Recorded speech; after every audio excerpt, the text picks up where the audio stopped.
చేసిన అధికారికి ఆ సర్వీస్ రూల్స్ గురించి తెలియజేయటం అది తప్పేలా అవుతుంది. తర్వాత వేరే ఇంటర్వ్యూ కూడా చూశాను శ్రావణ్ కుమార్ గారిని.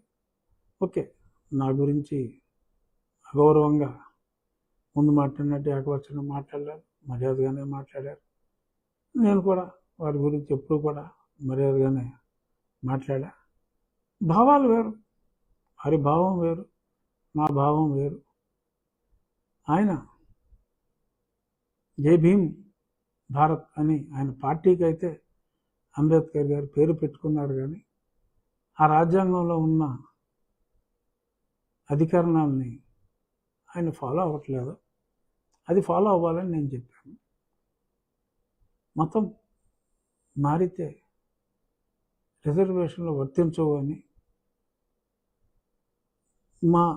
నా లాస్ట్ ప్రెస్ మీట్ అయిన మరుసటి రోజు యాదృచ్ఛికం అలహాబాద్ హైకోర్టులో మరొక తీర్పు వచ్చింది. ఆ తీర్పులో కూడా సుప్రీంకోర్టు తీర్పులతో పాటు ఇక్కడ హర్నాథ్ గారి తీర్పును కూడా ఉటంకించడం, మన ఆంధ్ర హైకోర్టులో తీర్పు కూడా ఉటంకించడం జరిగింది. మరి ఆ తర్వాత national schedule caste commission chairman మొన్న ఒక లేఖ రాశారు. అది పేపర్లో కూడా వచ్చింది, నిన్న పేపర్లో. అదేమిటంటే ఇలాగా మొత్తం ఎంటైర్ ఉత్తరప్రదేశ్లో ప్రతి చోట అక్కడ పెద్దగా లేవు కన్వర్షన్స్, మనకు ర్యాంపెంట్. బట్ అయినా సరే అక్కడే కన్వర్షన్ అయ్యి బెనిఫిట్స్ అవైల్ చేసుకుంటున్న వారి వివరాలు సమర్పించమని అన్నారు. మరి దాని మీద నా మీద విరుచుకుపడ్డారు శ్రావణ్ కుమార్ గారు. యాక్షన్ తీసుకోవాలన్నారు. మరి ఎస్సీ కమిషన్ కూడా రాజ్యాంగబద్ధ పదవి, షెడ్యూల్ కాస్ట్ వారి హక్కుల పరిరక్షణ కోసం ఉన్న సంస్థ.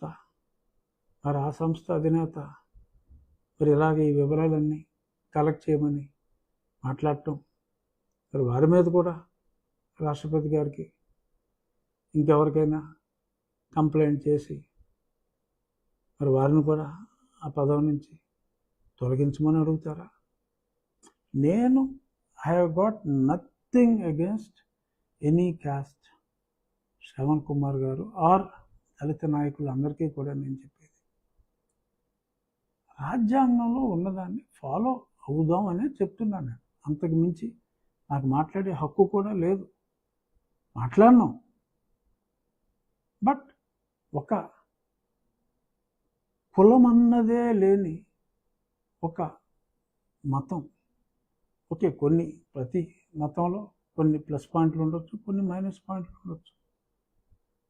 ఓకే, హిందూ మతం అనేది వే ఆఫ్ లైఫ్ అయినా దాన్ని కొంతమంది మతంగా గుర్తించి మనుధర్మం ప్రకారం మరి కొన్ని వృత్తులను బట్టి కులాలు వచ్చినప్పుడు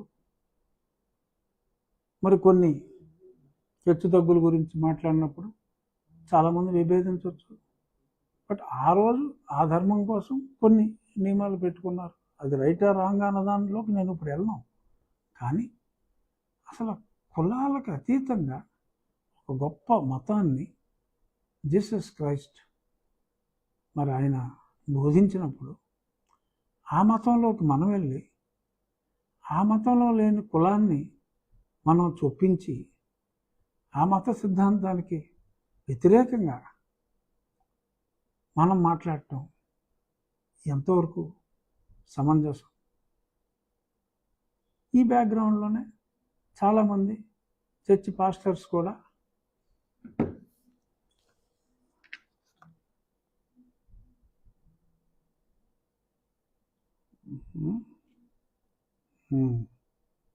ఓకే,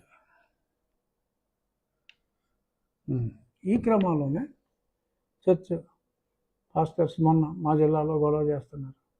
ఏమిటంటే పాస్టర్స్ యొక్క కాస్ట్ సర్టిఫికెట్ వెరిఫై చేస్తున్నారు.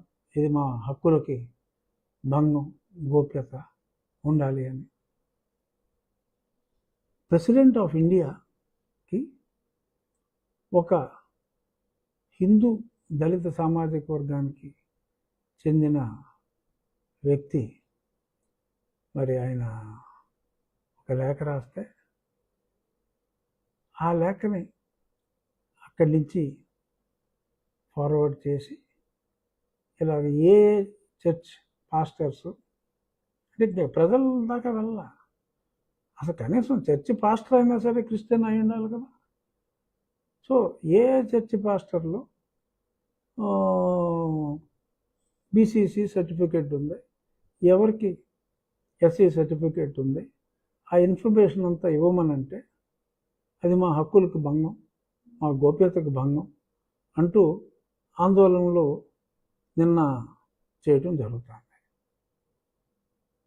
ఎలా భంగం అంటే చర్చి పాస్టర్ కూడా క్రిస్టియన్ కాదా, క్రిస్టియన్ అవునా కాదా అనేది వెరిఫై చేస్తే అది వ్యక్తిత్వ గోప్యతకి ఎలాగా భంగం కలుగుతుంది. It's a registered society. Any church has to be A registered society. ఆ రిజిస్టర్డ్ సొసైటీకి మెంబర్లు ఉంటారు. ఆ చర్చ్ రిజిస్టర్డ్ సొసైటీ మెంబర్లు హిందువులు ఎలా అవుతారు, క్రిస్టియన్స్ అవుతారు కదా. ఏముంది ఇందులో, సింపుల్ లాజిక్ కదా. అది వెరిఫై చేస్తే తప్పే ఉంది అందులో. ఏదైనా ఒక బెనిఫిట్ అర్హత ఉన్నవారికి కాకుండా అర్హత లేని వారికి వెళ్ళినప్పుడు అర్హత ఉన్నవారు ఇబ్బంది పడతారు. అలాగే ప్రసన్న కుమార్, పెద్దిరెడ్డి ప్రసన్న కుమార్ అన్న ఒక హిందూ సామాజిక వర్గానికి చెందిన దళిత యువకుడు, ఆయన రాష్ట్రపతి గారికి రాస్తే అక్కడి నుంచి లేఖ వచ్చింది. ఆ ఇన్ఫర్మేషన్ అడగటం తప్ప, రాష్ట్రపతి గారు లేఖ రాయటం తప్ప. అంటే ఇప్పుడు రాష్ట్రపతి గారి మీద ఎవరికైనా సునీల్ కుమార్ గారు కానీ శ్రావణ్ కుమార్ గారు కానీ మళ్ళీ వారిని కూడా విమర్శిస్తారా, వారిని కూడా మార్చేయండి అని చెప్పి ప్రధానమంత్రి గారికి పార్లమెంట్లో ఏమైనా తీర్మానం పెట్టే ప్రయోజనం ఉందా? అంటే రాజ్యాంగానికి బద్ధుడై ఉండి రాజ్యాంగంలో ఉన్నదానికి వైలేషన్ జరుగుతుంది అని చెప్తే పీకేమంటారా ఉన్న పోస్టులని? రాజ్యాంగాన్ని గౌరవించడమే నేరమా, రాజ్యాంగాన్ని గౌరవించడమే పాపమా అని నా ప్రశ్నలు. సరే, దీనికి ఎవరైనా సమాధానం చెప్తారు, చెప్పండి. ఎనీహో ఇవాళ మరి 15వ తారీఖు ఆయన వస్తాడా, అలాగే గోల్ఫ్ ఆడుకుంటూ ఆలికి ఒంట్లో బాగోలేదని తిరుగుతాడా ఆయన? ప్రజలు డిసైడ్ చేయండి. ఆయన మాట్లాడిన దాంట్లో, ఒక ఉద్యోగిగా ఆయన మాట్లాడిన దాంట్లో, ఇంకొక ఆయన ఎవరో లిబరేషన్ కాంగ్రెస్ అట, ఆ డిప్యూటీ సీఎం క్యాండిడేట్లో క్యాండిడేట్, ఆయన కూడా నా మీద నిప్పులు జరిగాడు. ఫ్లూయెంట్ ఇంగ్లీష్ మాట్లాడాడు ఆయన, ఆడియో నుంచి ఐఏఎస్ అయిన ఆఫీసర్ అయిన కన్ఫర్డ్ ఐఏఎస్ అట. మరి ఆయన కూడా చాలా గట్టిగా బ్యూటిఫుల్ ఇంగ్లీష్, మంచి ప్రొనౌన్సియేషన్ బాగా మాట్లాడాడు ఆయన. లిబరేషన్ కాంగ్రెస్ ఊరుకోగట. సరే, లిబరేషన్ కాంగ్రెస్ ఏం చేస్తుందో అది చేసుకోవచ్చు. బట్ ఎనీహో రాజ్యాంగాన్ని గౌరవించండి, రాజ్యాంగంలో ఉన్న అధికారాన్ని గౌరవించండి, అంబేద్కర్ గారిని గౌరవించండి. ఇక ఈరోజు ముగించే ముందు ఇప్పుడే ఒక వార్త చూసా. 12వ తారీఖు మా ఎమ్మెల్యే, హిందూపూర్ ఎమ్మెల్యే బాలకృష్ణ గారి సినిమా రిలీజ్కు ఉన్న అడ్డంకులన్నీ క్లియర్ అయ్యి 12వ తారీఖు ఆ సినిమా రిలీజ్ అవుతుందని ఐ విష్ మా బాలకృష్ణ గారికి, I wish him good luck. Thank you.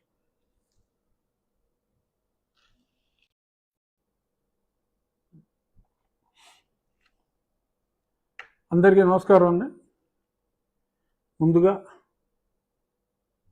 4 రోజుల క్రితం నేను కిడ్నీలో రాళ్ళు చాలా ఇబ్బంది పెట్టినందువల్ల లేజర్ చికిత్స ద్వారా శస్త్రచికిత్స జరిగింది. ఎంతోమంది మిత్రులు నన్ను అభిమానించే వాళ్ళు త్వరగా రికవర్ అవ్వాలని కోరుకున్నారు. వారందరికీ కూడా నా హృదయపూర్వక ధన్యవాదాలు తెలియజేస్తూ